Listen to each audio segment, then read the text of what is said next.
Brewers hosting the Reds, and the Reds are plus 110 on the money line. The Brewers are minus 130. The over-under, 9.5 runs.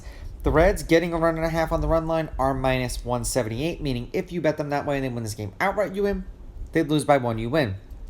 The Brewers laying a run and a half on the run line are plus 150, meaning if you bet them that way, they have to win by 2. Weaver did not pitch against the Brewers either last year or this year. They have won his last 7 starts as a team. They are 7-3 as a team in his last 10 appearances. He's averaging 4 2/3 innings pitched and 3.6 strikeouts per game in those games. Ray pitched once against the Reds this year. 5 innings, 3 runs, 3 earned. They won that game 10-8 in Cincinnati. He struck out 5. The Brewers have won his last 3 appearances. They also are 7-3 in his last 10 appearances. He's averaging 4 2/3 innings pitched and 3.8 strikeouts per game in those games. Head-to-head, the road team is 6-4. The Brewers have absolutely owned the Reds. They're 8-2 against them, and me, like a schmuck, I picked the Reds today with Abbott on the mound, and yeah, that backfired. The favorite's on a 2-game winning streak. The favorite is 8-2 on the money line. The favorite winning these games by 2 runs or more, laying a run and a half, is 6-4. There have been 3 one-run games in their last 10 meetings. The under is 6-4 in their last 10, and the over/under at 9.5 runs is 5-5. The game they played today, the Brewers won 7-3.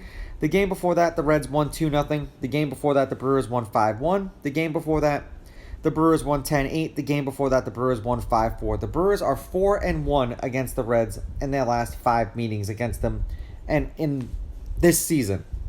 The Reds are 8-2 in their last 10. The over is 6-4 in their last 10, and they are 5-1 in their last 6. There was a total of 12 runs, 11 runs, 9 runs, and 10 runs in their last 4 games. They scored 8 runs in a win, 9 runs in a win, 5 runs in a win, and then 3 runs in a loss.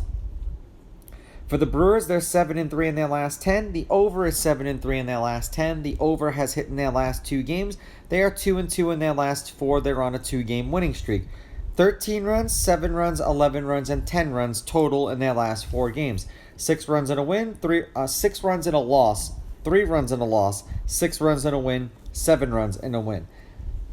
I'm going to take the Brewers with the money line. I'm going to take the Brewers laying the runs, and I'm going to go over solely for the fact that the Brewers have just owned the Reds. These are just my picks. If you disagree, please go with your gut, and please bet responsibly.